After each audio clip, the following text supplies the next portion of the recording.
नमस्कार।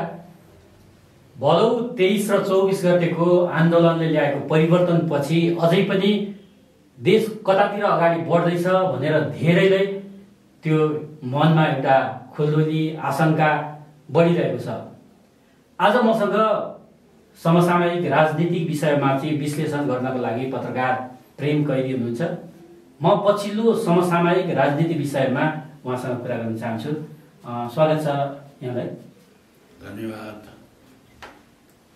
मान्छेलाई यति धेरै अन्योलता छ कि आज के हुन्छ, भोलि के हुन्छ, पर्सि के हुन्छ भन्ने खालको एउटा खालको त्यो मनमा डर, त्रास जति बेला त्यो 23-24 गते मात्र होइन, त्यो 23-24 गतेको आन्दोलन पछि पनि अहिलेसम्म पनि त्यो चाहिँ छँदैछ। के हुन आँटेको हो देश?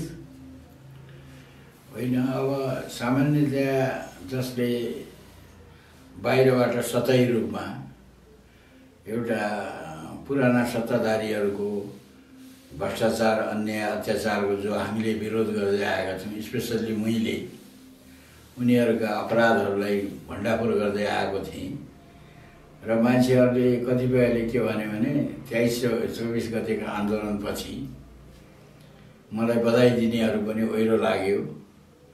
हजारौँ मान्छेहरूले फोन गरे, बधाई दिए, अनि मलाई हाँसो लाग्यो। किन भन्दाखेरि मान्छेहरूले मिहिन कुरा हेर्दैनन्। म त्यहाँ सुरुमा त भ्रष्टाचार विरोधी युवाहरूले गरेको आन्दोलन भनेर सकारात्मक थिएँ, तर जब त्यहाँ अन्तर्राष्ट्रिय सभागृह अगाडि एउटा झन्डा देखा पर्यो जसमा खप्पर र नलीहाड भएको झन्डा देखा परेपछि अनि मलाई डर लाग्यो। ओहो, हामीले के सोचिरहेको, यो त 1 महिना अगाडि धरहरामा लेखेको डेभिल इज कमिङ भन्ने, यो डेभिल आउने भयो नि भन्ने खालको शङ्का लाग्यो। र कलिला आलाखाँचा विद्यार्थीहरूलाई एप मार्फत उल्लु बनाएर यो चाहिँ एक प्रकारको अन्तर्राष्ट्रिय षड्यन्त्र यहाँ भएको रहेछ भनेर मैले सोचिरहेको थिएँ र त्यो कुरा मैले बोल्न सकिरहेको थिएन। तर पहिलोचोटि जब सन्डे टाइम्सले 90 करोड रुपियाँ खर्च गरेर डिप स्टेटले यो गराएको भनेर आयो, अनि त्यसपछि गएर धेरै अभियन्ताहरू बङ्गलादेशबाट, बाहिरबाट, युरोपबाट, अमेरिकाबाट धेरैले यो बारबारा एडम्स फाउन्डेसनका मथियारहरूले चलाएको हो यो भनेर, यो सिआइएकै कुनै डिप स्टेटको काम हो र त्यसलाई ओलीको चाइना फ्याक्टरले गर्दाखेरि रले पनि यसमा साथ दिएको छ र यो नेपालका विरुद्ध, नेपालको सुरक्षा र नेपालको प्रशासनिक व्यवस्था विरुद्ध यो अन्तर्राष्ट्रिय षड्यन्त्र हो भन्ने कुरा आयो। अनि अन्यल एउटा उत्पन्न भयो। यो त्यो हो कि होइन कि भन्ने मान्छेहरूको मत विभाजन भयो। कतिपयले हो भन्ने भए, कतिपयले होइन भन्ने भए। र वास्तवमा के थियो भन्दाखेरि हिजोका शासकहरूलाई एकदम अपराधी, बेइमान जेनजी पुस्ताले 23 र 24 गते त्यो गरेको आन्दोलन होइन त्यो? होइन, सुरुवातमा त जेनजीहरू देखिए नि, तर जेनजीकै नाममा झन्डा पनि त्यस्ता देखिनु र डेभिलले नेतृत्व गरेको त्यो बाह्य शक्ति यसरी नेपालमा प्रत्यक्ष रूपमा हस्तक्षेप गर्ने शक्ति चाहिँ को रहेछ? यो कुरा त सार्वजनिक भइसक्यो नि। तपाईँको चाहिँ नि लाउडा लुमरले, ट्रम्पको अभियन्ता लाउडा लुमरले प्रष्ट रूपमा भनिन् कि डिन थोम्सन भन्ने जुन राजदूत छ त्यो चाहिँ वाइडेनको मान्छे हो, त्यसले यो युएसआइएड र त्यसले मिलेर, अनि डिप स्टेटले मिलेर, जर्ज सोरोसले मिलेर यो गराएका हुन्, उनीहरूले 90 करोड फन्डिङ गरेका छन् डलर भनेर भन्यो। अनि त्यसपछि गएर त्यो कुराको जवाब सुशीला कार्कीले पनि दिएकी छैनन्, बालेन शाहले पनि दिएको छैन, बालेन शाहको कानुनी सल्लाहकार अहिलेको गृहमन्त्रीले पनि दिएको छैन, कसैले पनि जवाफ दिएका छैनन्। मैले त जवाफ मागेँ उनीहरूसँग। मैले त्यो कुथुमे राई भन्ने त्यो दिन मारिएको यो राष्ट्रवादी राजनीति जनजागरण अभियानको संयोजकको तपाईँको चाहिँ शोकसभामा चाहिँ मलाई चिफ गेस्ट बनाएर त्यहाँ बोलाएका थिए माइतीघर मण्डलामा। मैले त्यहाँ धेरै प्रश्नहरू उठाएँ। यी प्रश्नहरू सुशीला कार्कीलाई उठाएँ, बालेन शाहलाई उठाएँ, अहिलेका मन्त्रीहरूको बारेमा उठाएँ र यी सबै कुराहरू आइसक्यो अहिले। जस्तो बारबारा एडम्स फाउन्डेसनको मात्रै होइन कि अमेरिकन एम्बेसीले ACYPL भन्ने अमेरिकी युथ तपाईँको पोलिटिकल फोरमको सदस्य को रहेछ बालेन शाह र त्यसका कार्यक्रमहरूमा को चिफ गेस्ट आइरहेको थियो। त्यसमा आइराखेको थियो तपाईँको यो कुर्बानी घिसिङ स्वयं चाहिँ तपाईँको MCC को डाइरेक्टर हो र यिनीहरू त सबै चाहिँ डिपी स्टेटका मान्छे हुन् भन्ने कुरो देखियो नि। अनि यो दलहरूका नेताहरूलाई, सरकारमा रहेका व्यक्तिहरूलाई, यत्रो राज्यका संयन्त्रहरूलाई केही पनि जानकारी हुँदैन? होइन, ए टिम र बी टिम हो क्या। उनीहरू कुनै तपाईँ डिपी स्टेटका होइनन्, यिनीहरू हुन् बालेन अथवा चाहिँ तपाईँको त्यो बालेनको कानुनी के वकिल त्यो अर्याल भन्ने अथवा त्यो कुर्बान भन्ने मात्रै यिनीहरू अपराधी होइनन्। यिनीहरूलाई ल्याउने को हो त? को हुन् अपराधी? हो तपाईँको ए टिम छ नि अपराधीहरूको। ए टिम यो बी टिम हो, डिपी स्टेटको बी टिम हो यो अहिले आइरहेको। तर यसलाई कसलाई रिप्लेस गर्यो? ए टिमलाई रिप्लेस गर्यो। ए टिम भनेको त्यो केपी ओली, शेरबहादुर प्रचण्ड, रवि लामिछाने यिनीहरू ए टिम हुन्। यिनीहरूको विकल्पमा आएका यिनीहरू बी टिम हुन्। यो सबै डिपी स्टेटका दलालहरू हुन्। अनि प्रधानमन्त्री केपी शर्मा ओली, तत्कालीन प्रधानमन्त्री केपी शर्मा ओली, उनलाई यो सूचना थिएन त्यस बेला? उनलाई सूचना थियो। उनी चाहिँ बडो ओभर कन्फिडेन्स पनि भयो एउटा। अर्को कुरो उनलाई के भयो भन्दाखेरि मैले त भन्न चाहिँ पहिले भनिदिएको थिएँ उहाँलाई, तपाईँ चाइना नजानुहोस्, इन्डिया नजानुहोस् भनेको थिएँ। तर उहाँले मिसन 84मा आफूलाई देशभक्त रूपमा प्रस्तुत गर्ने के काम चाहिँ डिपी स्टेटको गर्ने, तर देशभक्त रूपमा आफूलाई चाहिँ उहाँलाई पहिचान गराउनका लागि उहाँ चाइनामा जुलुसमा जानुभयो र मार खानुभयो। यो अवस्थामा ल्याउनको लागि जसरी 23 गते 24 गते लाखौं युवाहरू सडकमा ओर्लेर जुन आन्दोलन गरे, त्यो आन्दोलनबाट सरकार मात्रै गुमेन, त्यस बेला सत्ता नि कब्जा भयो क्या। यो अवस्था आउनको लागि चाहिँ मुख्य दोषीहरू चाहिँ को हुन्? होइन, यहाँ दोषी भन्दा पनि तपाईँको दोषी त के हुन्छ भने कसैलाई दोष दिएर अब जनता भड्क्यो भने त्यसलाई भन्छ दोषी पत्ता लगाउनु पर्यो। यहाँ त दोषीको प्रश्नै छैन। यहाँ त तपाईँको दोषीलाई पनि निर्दोष बनाउन सक्ने 90 करोड डलर खर्च गरेर डिपी स्टेटले। डिपी स्टेट हो दोषी, सरकार दोषी होइन, दलहरू दोषी होइन। त्यही डिपी स्टेटको ए टिम त भनिहाल्ने, दोषी त नहुने कुरै भएन नि।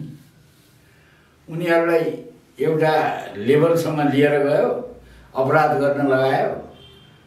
जस्तो अब चाहिँ नि तपाईँको लिपुलेख लिम्पिया जोडा कालापानीको कुरा उठाउन लगायो, त्यो केपी ओलीले उठाएको हो र।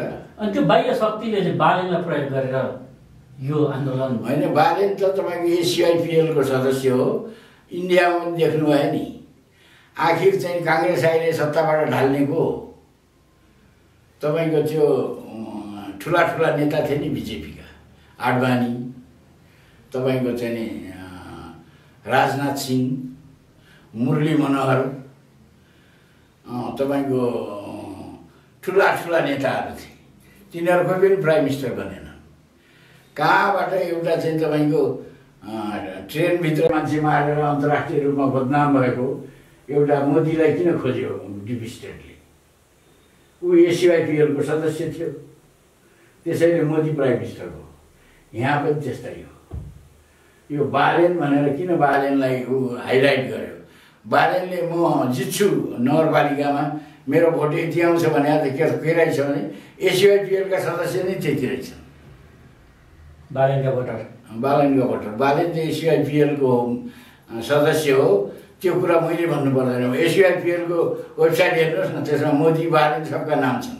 अनि यो बालेनको भूमिकालाई तपाईँले कसरी हेर्नुहुन्छ? होइन, पहिले त अब बालेनलाई हामीले चाहिँ नि असाध्यै त्योभन्दा राम्रो मान्छे छैन भन्ने हिसाबले पनि धेरै लामो समयसम्म उसले भ्रम दिइराख्यो। अहिले त एसिआइपिएलको सदस्य रहेछ र अहिलेको यो विध्वंस सिंहदरबार चलाउनेदेखि लिएर यी हरेक विध्वंसकारी कामहरू भए नि, ब्याङ्कहरू लुट्नेदेखि लिएर यी कामहरूमा त चाहिँ तपाईँको पब्लिकले भनिराखेका छन् नि, बालेनले नै यो जलाएको हो भनेर। बालेनले त स्टाटसै लेखेको थियो नि, म सिंहदरबारमा आगो लगाइदिन्छु उसले लेखेको साँच्चै आगो लगाइदियो। आगो लगाइदियो। राज्यले उसलाई समातेर के थुन्न सक्छ कि सक्दैन? अहिले राज्य कहाँ छ र? राज्य छ नि अहिले। स्टेटले तपाईँको कसलाई कहाँ कता लैजाने भन्ने कुरा उनीहरूको निर्णय हुन्छ र चाहिँ तपाईँको हिजो अस्ति पनि तपाईँले देख्नुभयो नि, एकातिर चाहिँ नि बालेनहरूले र यो के अरे त्यो एउटा टिबेटियन शरणार्थी छ नि सुदन गुरुङ भन्ने, तिनीहरूले चाहिँ नि ल दबाब दिएर उहाँ चाहिँ सिबिआईलाई चाहिँ केपी ओली को नेताहरूले थुन्न भनेर सिबिआईको टोली बाहिर खटायो, बिचैमा सुशीला कार्कीले रोकिदिन्। अनि त सुदन गुरुङ के तिब्बतियन शरणार्थी हो? उसको बाजेहरू चाहिँ टिबेटबाटै आएका हुन्। अनि सुदनको चाहिँ तपाईँको यो आन्दोलनमा भूमिका थियो कि थिएन त? पैसा त उसले खर्च गरे नि, त्यो तपाईँको चाहिँ बारबारा एडम्स फाउन्डेसनले दियो, अनि जर्ज सोरोसले दियो, टिबेटका दलाई लामाले दिए। ऊ त दलाई लामाको विद्यार्थी सङ्गठनको मान्छे पनि हो नि। अनि सुशीला कार्की चाहिँ फुत्त आएर कसरी प्रधानमन्त्री बने? होइन, सुशीला कार्कीको श्रीमान चाहिँ त्यो रहको कमान्डमा नेपालको हवाईजहाजमा रहेको राष्ट्र ब्याङ्कको 30 लाख रुपियाँ लिएको होइन उहाँले? अनि उहाँ के भयो त, उहाँले नै अब उहाँ चाहिँ नि सुशीला कार्की भनेको चाहिँ नि न मुद्दा लेख्न जान्ने, न बहस गर्न जान्ने, न फैसला लेख्न जान्ने, र उनी कसरी प्रधान न्यायाधीश भइन्? प्रधान न्यायाधीश भइसकेका मान्छे तपाईँ प्रधान न्यायाधीश भइन्। त्यसपछि गएर चाहिँ नि अब तपाईँले सोध्नुहोस् न, वरिष्ठ अधिवक्ताहरूले के भन्छन्? मैले भने अरे यो। अनि सुन्नु न, अहिले त सरकारले नि, अहिलेको अन्तरिम सरकारले तत्कालीन प्रधानमन्त्री केपी शर्मा ओली, तत्कालीन गृहमन्त्री रमेश लेखक, तत्कालीन गृह सचिवहरू, सिडिओहरू लगायतका व्यक्तिहरूलाई चाहिँ पक्राउ गरेर अनुसन्धान गर्न खोजिरहेको छ नि, त्यो सक्छ अहिलेको सरकारले? होइन, यो सरकारले सक्ने नसक्ने यिनीहरूको हुती केही पनि छैन। यिनीहरूले चाहिँ आदेश लाएर आएको आदेश उनीहरूलाई थुनाएर डिप स्टेटको काम हुन्छ भने थुनाउँछन्, होइन भनेको थुनाउँदैनन्। होइन, अहिलेको पनि अन्तरिम यहाँ केही छैन, यहाँ केही छैन, सबै उता डिप स्टेटमा छ। यहाँबाट केही पनि चल्दैन। तपाईँको अहिले चाहिँ त तपाईँको अमेरिकनहरूले के गर्छन्, एमसिसी किन गर्यो तपाईँलाई थाहा छ?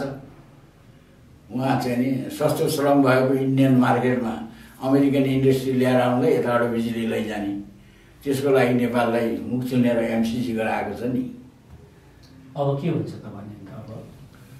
अब हामीलाई चाहिँ नि हाम्रो राष्ट्रलाई हामीले खोज्ने हो भने हामीले तालिबानको अवस्थामा जानुपर्छ र तालिबानको अवस्थामा जानुपर्छ।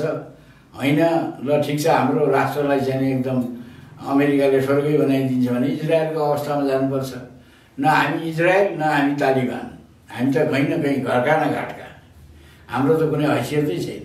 अब चाहिँ के हुन्छ, धेरैलाई त्यो चिन्ता र चासोको विषय चाहिँ अब के हुन्छ, नेपालै नरला कि भनेर चिन्ता र चासोको विषय मैले देखेको छैन। तपाईँ हामी जस्ता 2-4 जना होलान्, नत्र होइन भने तपाईँको हेर्नुहोस्, यहाँका सारा पत्रकारहरू दलाल, सारा अधिवक्ताहरू चाहिँ तपाईँको सब नागरिक समाजको नाममा यी सब विदेशीको पैसा खाने, यो सब चाहिँ तपाईँको उनीहरूको मालिकले गरे ठिक गरे भनेर उनीहरू जय जयकार गरिरहेको छ।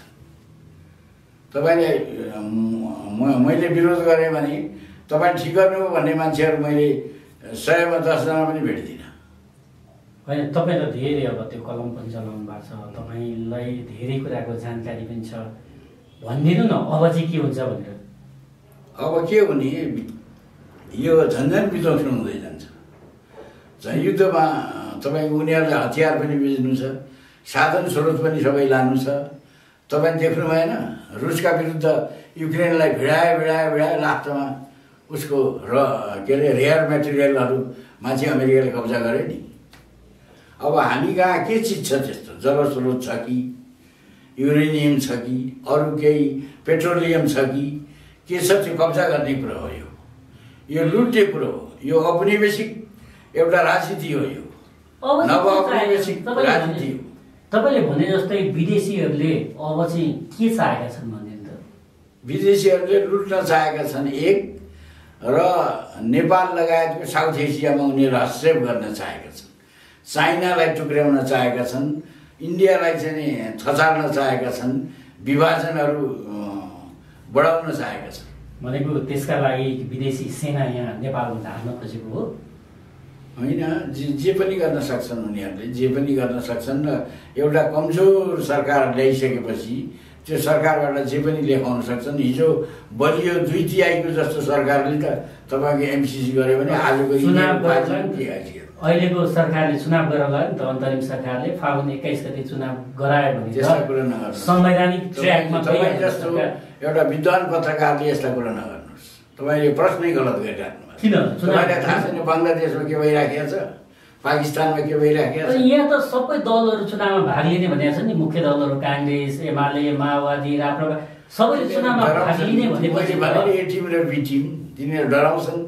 तिनीहरूले चाहिँ नि अब यो डरले गर्दाखेरि उनीहरूले चाहिँ सरेन्डर गर्छन्। उनीहरूसँग अर्को विकल्पै छैन, जाने ठाउँै छैन। अनि दलहरू चुनावमा भाग लिए भने दलहरूले चुनाव सम्भव छैन। के कुरा गर्नुहुन्छ तपाईँ? चुनाव उनीहरूलाई चाहिएको छ भने मात्रै गर्छन्। चुनाव चाहिएको नगर्ने हो। बङ्गलादेशमा चुनाव भयो त? चुनाव भएन बङ्गलादेश। अनि अब बङ्गलादेश हुँदैछ नेपाल। अनि बङ्गलादेशभन्दा पनि खराब अवस्थामा जाँदैछ। अनि सुशीला कार्कीको यो अन्तरिम सरकारले चुनाव गराउन सकेन भने के हुन्छ अब? होइन, चुनाव गराए पनि नगराए पनि को बोल्ने भने? कसको हैसियत छ?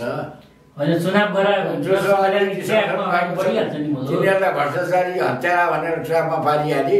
हिजो जस्तो तपाईँको ज्ञानेन्द्र शाहलाई गरेका थिए नि, वीरेन्द्रको वंश विनाश गरे, हत्याको अभियोग उसैको भाइ परिवारमाथि लगाइदिएपछि उनीहरू पनि बोल्न नसक्ने अवस्था सिर्जना जुन गराएको थियो डिपी स्टेटले, आज पनि त्यही गराइराखेको छ। आफ्ना स्नाइपरले मान्छे मारेको छ, केपी ओलीले मार्यो अथवा रमेश लेखकले मार्यो भनेर चाहिँ उनीहरूको टाउकोमा हालिदिएको छ। अब हामी पनि होइन भनेर भन्न सक्ने अवस्थामा छैन। रमेश लेखक कसले मारेको भन्नु त? स्नाइपर चलाउने नेपाली पुलिसहरूले राज्यले मारेको होइन। 23 गते तपाईँको 21 जना राज्यले मारेको होइन भन्नु त?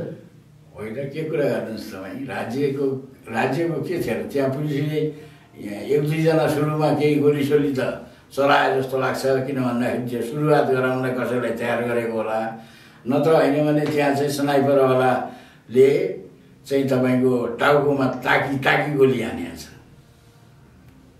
त्यो त त्यहाँ बानेश्वरमा प्रत्यक्ष रिपोर्टिङ गर्दा पनि देखिएको। त्यो त सरकारका सुरक्षाकर्मीहरूले गोली हानेका छन्। त्यो तपाईँको 23 गते यसो 1-2 जनाले सुरुवात गरे होलान्। तर तपाईँको चाहिँ उनीहरूको के छ भन्दाखेरि पुलिसको गोली भनेको छर्रा हान्छन्, घुँडाभन्दा मुनि हान्छन्। उनीहरूलाई मानवाधिकारका दुनियाँभरिका पाठहरू सिकाइएको छ। तर पछि चाहिँ त्यो जुन टाढाबाट स्नाइपरले ताकिकन टाउकोमा हानियो, छातीमा हानियो र जुन जस्ता गोलीहरू देखा परे नि त्यहाँ, त्यो त 23 गते राज्यले अलिक संयम त अप्नाएको भएदेखि 24 गतेको यो घटना हुने होइन। राज्य कहाँ थियो र भने त्यो त डिपी स्टेटको टिम न हो, ए टिम हो। त्यसले चाहिँ एउटा नाटक फेरि यो राज्य चाहिँ केही हुँदै होइन, केही पनि थिएन भनेर भन्दै हुनुहुन्छ क्या? शून्य हो त राज्य? राज्य कहाँ छ र भने? के को राज्य भने? तपाईँको राज्य कहाँ छ?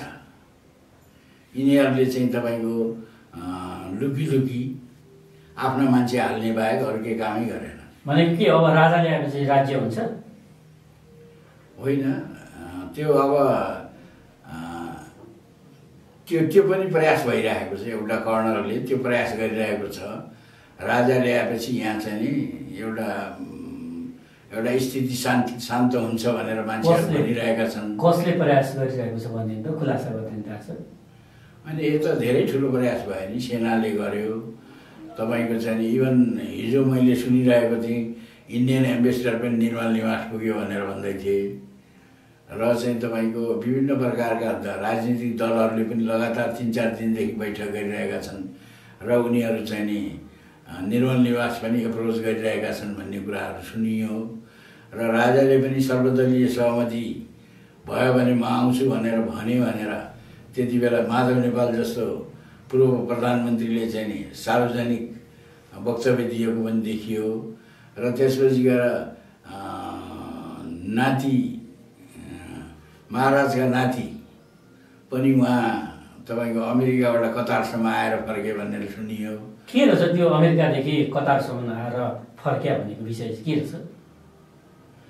होइन त्यो त्यति बेला चाहिँ नि अब एक प्रकारले महाराजले चाहिँ नि आफू होइन कि नातिलाई राजा बनाउने भन्ने खालको त्यति बेला हल्ला गरिएको थियो र युवराज नवयुवराज पनि आइसक्यो भनेर गरिएको थियो।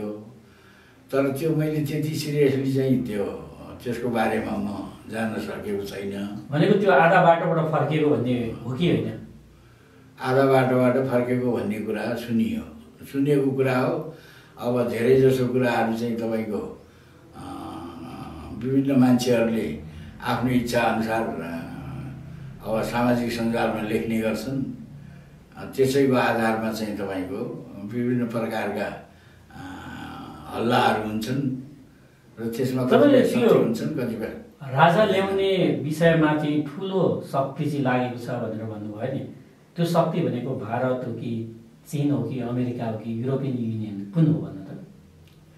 होइन, युरोपियन युनियन र अमेरिकन डिप स्टेट चाहिँ जहिले पनि नेपालको राजतन्त्रको विरोधी हो र नेपालको राजतन्त्रको पक्षमा भनेको चाहिँ तपाईँको के छ भन्दाखेरि इन्डियनहरूको एउटा लबी छ, इन्डियनहरूको एउटा शक्तिशाली लबी छ। इन्डियाले राज संस्था ल्याउन चाहेको हो होइन, इन्डियासँग एज ए होल इन्डियाको कुरा नगरौँ, त्यहाँ जे होस् मोदीले सर्टेन लबी, मोदी होइन, मोदी त्यसको विरोध हो। मोदी डिप स्टेटको मान्छे हो नि, एसिवाइपिएलको सदस्य हो नि। अनि कसले चाइनाले चाहेको होइन, इन्डियनहरूको एउटा सर्टेन ग्रुपहरूले नेपालमा राजतन्त्रको पक्षमा उनीहरूले काम गर्छन्। भनेको राज संस्था फर्किने सम्भावना कति देख्नुहुन्छ तपाईँले? महाराज ज्ञानेन्द्र शाहले यदि प्रयास गर्यो भने राजतन्त्रको चाहिँ लागि चाहिँ वातावरण चाहिँ छ। तपाईँले भने जस्तो त्यो प्रयास नगर्या होला त भन्नु त? तर मैले त देखेको छैन उहाँले खासै प्रयास गरेको। त्यत्रो चैत 15 गतेको आन्दोलन देख्नु भयो नि तपाईँले? उहाँले आह्वान गर्दाखेरि जनता आए, जनसमुदायमा उहाँको पपुल्यारिटी छ। मैले त्यति बेला पनि मलाई चाहिँ पत्रकार साथीहरूले सोद्धाखेरि मैले भनेको थिएँ, नेपालमा सबैभन्दा पपुलर यदि कुनै शक्ति छ भने त्यो राजा नै हो। राजाले अग्रसरता लिएर राष्ट्रको दुर्गतितिर राष्ट्र जान दिन हुँदैन भनेर मैले बारम्बार भन्दै आएको छु। त्यो भदौ 24 गते पछि चाहिँ त्यो राजा ल्याउने विषयमा चाहिँ कस्ता त्यो प्रयासहरू चलखेलहरू भयो भन्ने होइन, त्यसमा चाहिँ सबभन्दा पहिले चाहिँ नि सेनाले चाहिँ नारायण ढिली दरबार सजाउने काम गर्यो, त्यहाँका बोर्डसोड हटाउने काम गर्यो, त्यहाँ कतिपय राजा आउने भयो भनेर हल्ला भयो, त्यहाँ सेनाको सेक्युरिटी पनि दिइयो र तर राजालाई गएर सोध्न गइयो। सोधेपछि राजाले सर्वदलीय सहमति भनेपछि राजा चाहिँ सर्वदलीय सहमति गराउन त्यति बेला वातावरण भएन, त्यसैले राजा नआएको भन्ने कुरा त्यति बेला मैले सुनेँ। यथार्थ ठ्याक्कै के हो भन्ने कुरो या त ज्ञानेन्द्र शाहले भन्न सक्छन् या अशोक के अरे कमान्डर इन चिफ सेनापतिले चाहिँ गएर राजाले त्यस दिन भेट्या हो। होइन, मलाई त एक्ज्याक्ट त्यस्तो कुनै थाहा छैन, तर त्यति बेला सेनापतिको निकटका मान्छेहरूले चाहिँ सेनापतिले चाहिँ महाराजसँग सम्पर्कमा हुनुहुन्छ भन्ने कुरा गरेको मैले सुनेको थिएँ। राष्ट्रपतिले पनि त्यो कुरालाई चाहिँ स्वीकार गर्नु भएन भन्ने कुरा पनि छ नि? होइन, राष्ट्रपतिको त के भ्यालु छ र रामचन्द्र बाजेको संविधान उहाँले रक्षा गर्नुभयो भनेर उनको केही हैसियत पनि छैन, उनको आफ्नो घर पनि रक्षा गर्न सकेनन्, उनले आदेश दिन सकेनन्। सेक्युरिटी सम्पूर्ण कुराहरूको लागि चाहिँ यहाँ जति विध्वंस भयो नि त्यसको लागि सबभन्दा बढी जिम्मेदार त उनी छन् नि। त्यो त सरकार हो नि, तत्कालीन प्रधानमन्त्री हो नि त्यसबेला, तत्कालीन होइन, गृहमन्त्री। सेनालाई कमान्ड गर्ने चाहिँ राष्ट्रपति हो क्या। सेनाले टेर्नु पनि पर्यो। संविधानले के व्यवस्था गरेको छ भने सेनाको परमाधिपति राष्ट्रपतिलाई बनाएको छ। त्यसो भएको हुनाले राष्ट्रपतिले परमाधिपतिको हैसियतले आदेश सेनाले दिनुपर्थ्यो। अनि आदेश चाहिन्छ। त्यो अगाडि घर जलिरहेको छ, सिंहदरबार जलेको छ, सर्वोच्च अदालत जलेको छ, राष्ट्रपति कार्यालय जलेको छ, प्रधानमन्त्री कार्यालय जलेको छ। अनि सेनालाई आदेश चाहिन्छ त्यो निभाउनको लागि? चाहिँदैन। त्यो त इमर्जेन्सीमा त सेनाले आफूले टेक ओभर गर्न सक्छ। सेना चुकेको देखियो। अनि सेनाले किन गरेन? सेनाले रक्षा गर्नै सक्छ नेपालमा। न के कालापानी लिपिया झुराको रक्षा गरेको छ, न हजार ठाउँमा इन्डियाले हाम्रो सिमाना मिचिया छ त्यसको रक्षा गरेको छ, न चाहिँ तपाईँको बाढ पहिरोको बेलामा पनि न त्यस्तो कुनै काम गर्न सकेका छ जसरी हामीले विदेशमा अरू देशको सेनाहरूले गरेको देख्छौँ। त्यो कुरामा नेपालको सेना चुकेको छ। भनेको त्यो सोडेम वाग्लेले एकचोटि भनेका छन् क्या, यो सेनाको सङ्ख्या चाहिँ पुरै घटाएर 10,000। सोडेम वाग्ले भनेको डिफिस्टरको मान्छे हो र त्यो नेपाली सेनाले विघटन गराउन चाहन्छ। त्यस्ता घटिया मान्छेको कुरा नगर्नुहोस् तपाईँ मसँग।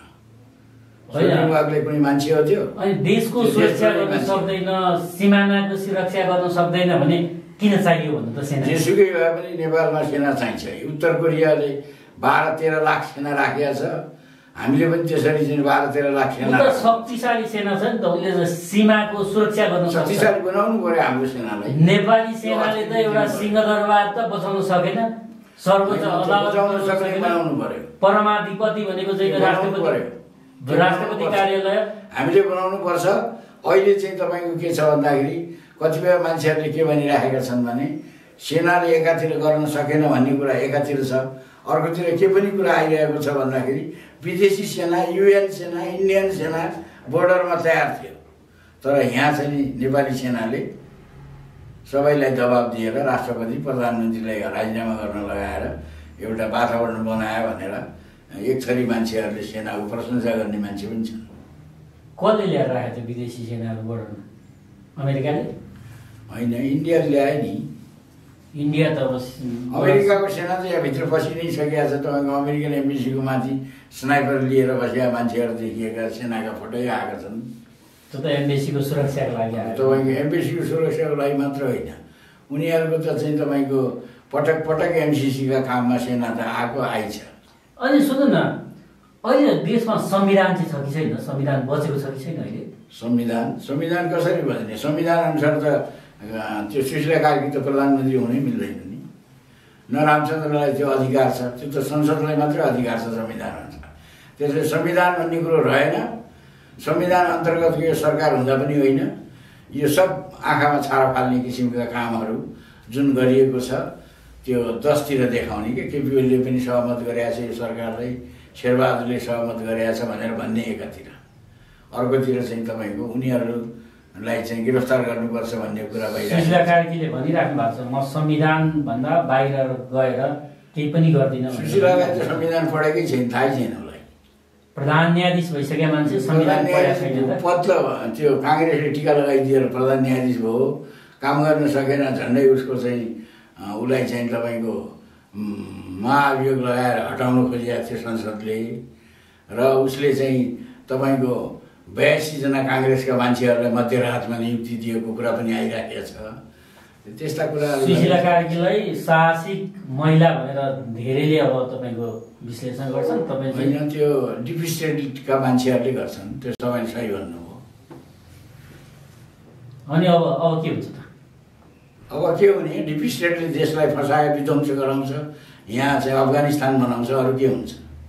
गृहयुद्ध त अनिवार्य छ। यहाँ जातीय युद्ध, धार्मिक युद्ध, जातीय धार्मिक सब फेल खाएर लास्टमा जेन्जी गरे हो र त्यसमा चाहिँ उनीहरूले चाहिँ एक प्रकारले आतङ्क मचाउन सफल भए र आतङ्ककारीहरूले सत्तामा ल्याए। र गाईमाराहरू, भाइमाराहरू, तपाईँ कुमारी नमान्नेहरू, अब चाहिँ तपाईँको चाहिँ नि सारा नेपालको चाहिँ नि विद्युतको अधिकार चाहिँ विदेशीलाई दिनेहरू, एमसिसीका दलालहरू, तपाईँको डिप स्टेटका दलालहरू, एसिवाईपीएलका दलालहरूको नेतृत्वमा सरकार आएपछि अब तपाईँको हालत के हुन्छ देशको? अब त्यो सडकबाट परिवर्तन आइसकेपछि त हुने त्यही हो नि त फेरि।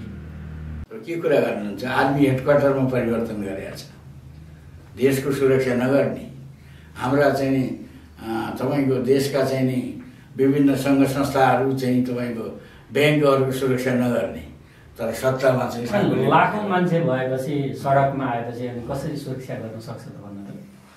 लाखौँ मान्छे भनेको तपाईँको म्यानेज गर्न सकिन्छ। योभन्दा अगाडि धेरैचोटि लाखौँ आइसके। तपाईँको ज्ञानेन्द्र शाहको पालामा लाखौँ आएका थिए, कोही त ज्ञानेन्द्र शाह नारायण रेड्डी छिरेर उनलाई सत्ता दिइएन। तर अहिले चाहिँ लाखौँ आयो भनेर चाहिँ सत्ता हस्तान्तरण पत्र दिने भने के हो? अमेरिका र इन्डियाले मिलेर जीवन त गर्नु पाइन्छ? कहिलेदेखिको प्लान रहेछ यो 22 र 23 गतिको? यो त चाहिँ तपाईँको 90 करोड रुपियाँ खर्च गर्नेहरूलाई सोध्नुहोस्, 90 करोड डलर। र त्यो तपाईँको यो ठगहरू यिनीहरूले चाहिँ नि नेपालमा धर्म विरुद्ध नचाहिने कामहरू गरिरहेछन् भनेर युएसएआइडीलाई बन्द गरे होइन ट्रम्पले? तपाईँको फेरि त्यही युएसएआइडीलाई फेरि ट्रम्पले किन सुरु गरे? यसको अर्थ के हो भन्दाखेरि चाहिँ तपाईँको अमेरिकामा पनि डिप स्टेटले खेलेको छ। भनेको त्यो धार्मिक युद्ध गराउन चाहेको छ? होइन, कुनै प्रकारको युद्ध पनि गराउने कि धार्मिक मात्र होइन, तपाईँको हर प्रकारको युद्ध गराउन चाहेको छ। अब त नेपालमा त सबै कुराहरू यसअघि नै भइसके नि, त्यस्ता खालका परिवर्तनको लागि भएका सङ्घर्षहरू त अब खालि एउटा धार्मिक युद्ध र अर्को चाहिँ जातीय युद्ध, त्यति मात्रै बाँकी छ। हेर्दै जानुहोस् न, धेरै प्रकारका विध्वंसहरूको तयारी भइरहेको छ र भरसक चाहिँ नि पुरै स्टेटलाई फेलियर गराउने पनि कामहरू भइरहेको छ। र यसमा चाहिँ धेरै मान्छेहरू चाहिँ नि एउटा भनौँ न जनस्तरबाट स्टेटलाई फेल गराउनको लागि राजनीतिक दलहरू लागेका छन् कि अहिलेको यो अन्तरिम सरकार लागेको छ? होइन, राजनीतिक दलहरू त अहिले होपलेस अवस्थामा छन्। राजनीतिक दल भन्ने कुरो छन् भन्ने कुरो चाहिँ ती खालि पैसा खाने बेला मात्रै हुने हुन्, भ्रष्टाचार गर्ने बेला मात्रै राजनीतिक दल हुने हो, दल्ला हुन्। ती दल होइन, दल्लाहरू हुन्, ती झोलेहरू हुन्। तपाईँहरूले नै झोले भन्नुहुन्थ्यो नि, ती झोलेहरूको कुरा नगर्नुहोस्, ती झोला सबका पार्टी छ कि त्यो जे स्वार्थ पुरा गर्नु थियो गरे, त्यति बेला गए। र त्यसपछि गएर अहिलेको सरकार भनेको विदेशी आइएनजिओको सरकारले यो देशको कल्याण गर्छ भनेर सोच्ने तपाईँले कसरी सोच्नु भएको? तपाईँ जस्तो बुद्धिजीवीले। हुन्छ, आइदिनु भयो, धन्यवाद। जय गुरु।